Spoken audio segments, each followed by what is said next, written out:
From the Construction Documents node, select Working Drawings wizard.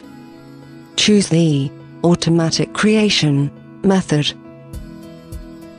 Add one of more groups of drawing models.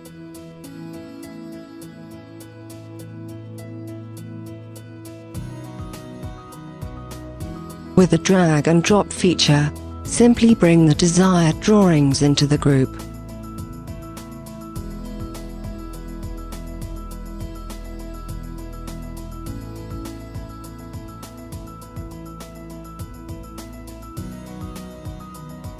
Edit the drawing scale and other group properties.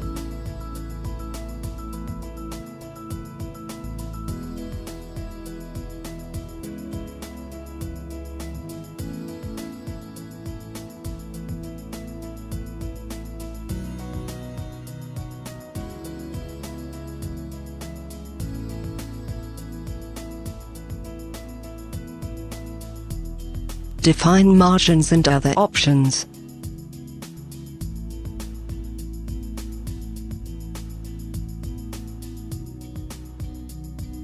Choose a title block type. Now check the composition report. View the generated drawing models.